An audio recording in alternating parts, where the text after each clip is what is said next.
নমস্কার দর্শক বন্ধুরা, আমি মা অন্নপূর্ণা নার্সারি থেকে বলছি। অনেকেই যারা নতুন গাছ লাগাচ্ছেন বা পুরোনোর মধ্যেও কিছু লোক আছে, গাছ হয়তো 5 বছর আগের থেকে লাগাচ্ছে, মাটি তৈরি কিভাবে করব, দু একটা গাছ নিলে পরেই মাটি কিভাবে তৈরি করব, কি মাটি দিয়ে লাগাবো, কিভাবে লাগাবো, এই ধরনের যারা মাটি তৈরি করা সম্বন্ধে যাদের আইডিয়া কম আছে তারা ভিডিওটা অবশ্যই আগাগোড়া দেখার চেষ্টা করবেন। আর ভিডিওটা যদি ভালো লাগে তাহলে পরে যারা নতুন আছেন সাবস্ক্রাইব করে বসবেন। আজকের বিষয় মাটি তৈরি করা অনেক রকম সার আছে, অনেকে অনেক রকম করে। আবার কতগুলি গাছ বিশেষ সারের হেরফের আছে, কোনোটা সার দরকার হয়, কোনো সার দরকার হয় না। তা আমার এখানে আমি যেভাবে যা করি, যেগুলি আমার মাটির গাছ সেগুলির কথা আলাদা, সেগুলি অন্য একদিন দেখানো হবে। সে সামান্য কিছু সার হলেই হয়, এমন বেশি সার লাগে না। আর যেখানে টবে গাছ লাগাবো,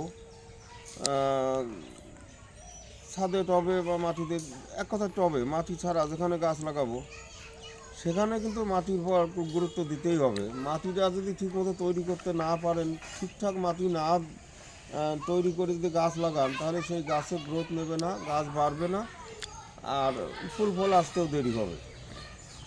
তা সেই জন্যই আমার তো হয়তো যাদের একটা দুটো 5টা গাছ, তাদের অল্প পরিমাণ মাটি লাগবে, অল্প পরিমাণ সার লাগবে।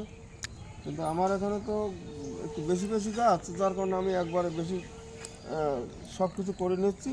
এটা আপনার একটা আইডিয়া মতো পরে করবেন। না হলে আমি মানে কী পরিমাণ মাটির ভিতরে কী পরিমাণ সার দেওয়া হবে সেগুলো পরে আর একটা ভিডিওতে দেখাবো। আজকে এখানে হচ্ছে এগুলো আমার সম্পূর্ণ এই যে উঁচু করা চারদিক দিয়ে মাটি, আর এর উপরে এই যে বেশ মানে 4 ইঞ্চি পরিমাণ, এই যে নিচে মাটি, এই 4 ইঞ্চি পরিমাণ। এটা আমার গোবরের সার 6 মাস বয়সের হলে পরে সেটা ব্যবহার করা যায়। আমার এই গোবরের সারটা একবারে কেনা ছিল 2 বছর আগেকার, এটা আরও ভালো। এই যে মাটিটা দোআঁশ মাটি, তারপর এই গোবরের সারগুলি আমার ফেলানো আছে। এইবার আমি যে যে সারগুলি দেবো সেই সারগুলি এক জায়গায় মিক্সচার করে এর উপরে দেবো। তারপর কিভাবে মিক্সচার করব, এর জন্য ভিডিওটা আগাগোড়াই দেখতে থাকবেন, তাহলে আপনাদেরই সুবিধা হবে। এখানে ধরেন এটা দরকার হয়, অনেক সময় দরকার হয় না। যাদের গোবরের সার নাই তাদের ভার্মি কিনবেন। আর যদি মনে করেন যে পাতা পচা সার তৈরি করা জানা আছে, তাহলে এই যে সেই পাতা পচা সার, এগুলি আমার কিছু পাতা পচা ছিল, সেই সারগুলি।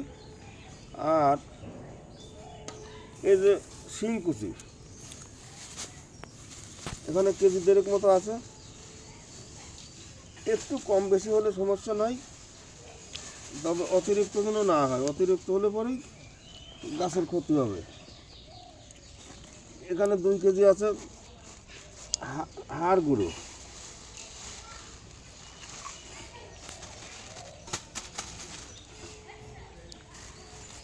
এবার এখানে 2 কেজি নিম খোল আছে।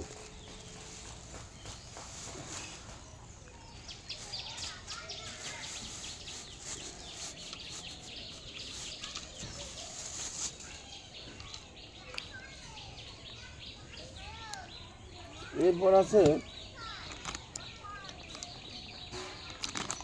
চুন কিছু দিতেই হবে। চুনে অনেক সময় মাটির অনেক রোগ জীবাণু নষ্ট করে, তাছাড়া গাছের পক্ষেও চুন দরকার আছে। চুনটা আমি পরে ছিটিয়ে দিচ্ছি, এটা এইভাবে হয়তো মিশবে, ভালো মিশবে না, ছিটিয়ে দাও। এটা আলাদা দিই। এইবার আছে কিছু বরুণ। মাটিতে তো সব কিছুই থাকে, তার মধ্যে আবার আলাদা এই অল্প জায়গায় গাছ করতে হলে পরে সেখানে কিছু দরকার আছে। এটা হচ্ছে বরুণ 2 রকম আছে, গাছে স্প্রে করা যায় আর এটা গোড়ায় দিতে হয়। যে শিকড়ে ভালো কাজ করবে। এটা আমি পরে ছিটিয়ে দিচ্ছি, এটা অল্প পরিমাণ। এইটা আছে মাছের কাঁটা বা পচা মাছটা যা কিছু থাকে সেই সমস্ত ওরা যা বলে আমরা সেটাই বিশ্বাস করে নিয়ে আসি। সেই মাছের কাঁটার ডাস্ট 2 কেজি।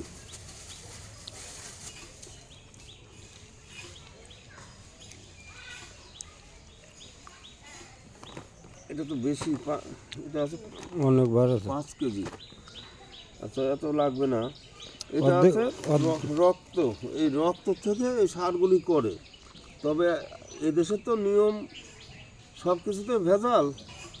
তো ভেজাল আছে মনে হয়, যে নানান রকম চেহারা দেখা যাচ্ছে, শুধু রক্তই হলে পরে কালো কুচকুচে। একেবারে কালো কালো দলা দলা থাকবে। এই ভেজাল ছাড়া তো এদেশে ব্যবসা চলে না, যার কারণে এর মধ্যে ভেজাল আছে। এটা রক্ত থেকে, জীবজন্তুর রক্ত থেকে এগুলি এখানে, এটা বেশ ভালো কাজ করবে, কিন্তু এত ভেজালে অত ভালো কাজ করবে না। 5 কেজির মধ্যে 2.5 কেজির মতো দিয়ে দিলাম। এবার চুন। চুন, আচ্ছা, এই যা যা দেওয়া হলো, এইবার এইগুলি আগে একসঙ্গে মিক্সার করতে হবে, তারপরে মাটির সঙ্গে মেশাতে হবে। এবার তুমি একটু এইগুলো মিক্সার করো। 2 গাবলা। বড় গাবলা বস্তা মস্তা আবার ঢাললি হতো।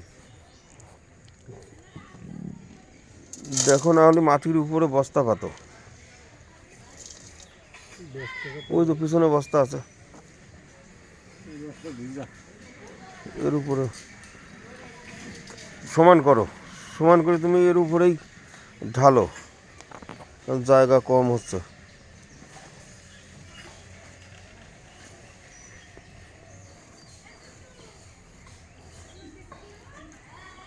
ওই ওই মাঝখানে মাঝখানে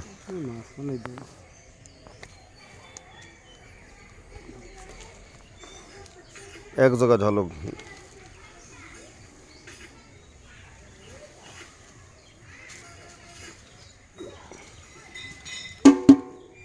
এগুলি নাও, এগুলো বসে এবার ভালো করে মেশাও।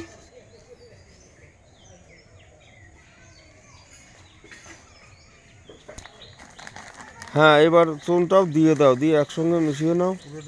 দাও সব চুন চুন পুরোটাই দাও। এখানে 1 কেজি একটু কম ছিল, 1 কেজির প্যাকেট একটু কম ছিল।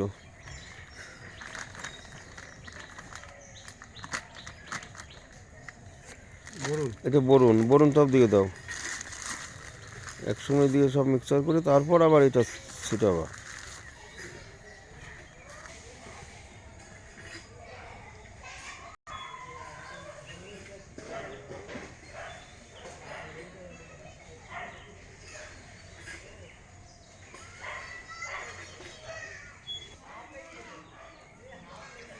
এইবার সেই সমস্ত সার এক জায়গা মিক্সচার করার পর, কারণ এটা বেশি জায়গা তো, যার কারণে চারিদিক ছিটিয়ে দেওয়া হচ্ছে।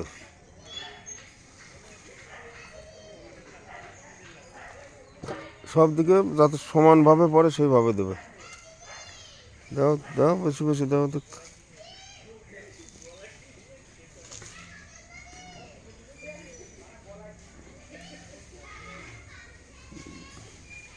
হয় না, আরো সমানভাবে দাও সব দিক। এই যে এই মাথায় কিছু আরো দাও, হ্যাঁ ওদিকেও দরকার।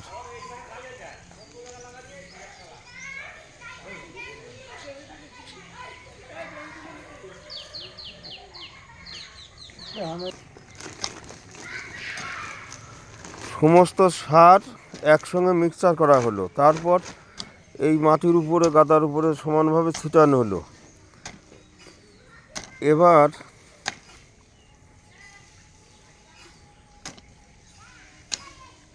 অন্তত 5-7 বার কোপ দিতে হবে, তাহলে পরে সারটা মিশে যাবে।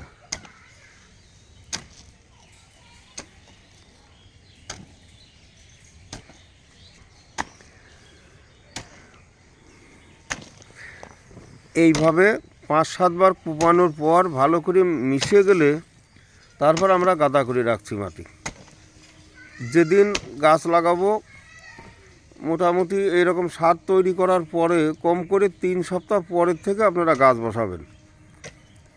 এই মাটি দিয়ে গাছ বসাবেন, অবশ্যই গাছ তাড়াতাড়ি গ্রোথ নেবে, গাছের চেহারা ভালো থাকবে, আবার ফল ফুলও সেরকম আসবে একটু বড় হলে পরে। এরকম গাদা করা থাকবে। আমরা কম করে 3 সপ্তাহ পরের থেকে গাছ বসাবো। থাকলো 1 মাসে শেষ হলো না, 1.5 মাসে, 2 মাসে শেষ হলো না, 2.5 মাস গেল, 3 মাস গেল, তাতে আরও ভালো কাজ করবে। তাহলে আপনাদের অল্প গাছের জন্য সেই পরিমাণ অল্প অল্প মাটি, অল্প অল্প সার দিয়ে মাটি এইভাবে তৈরি করবেন। 3 সপ্তাহ পর থেকে লাগানো শুরু করবেন। আর তাতে যদি 2 মাস পরেও কিছু থাকে আলাদা থাকলো, বস্তায় করে রাখলেন, 2 মাস পর লাগালেন, সেটা আরও ভালো কাজ করবে।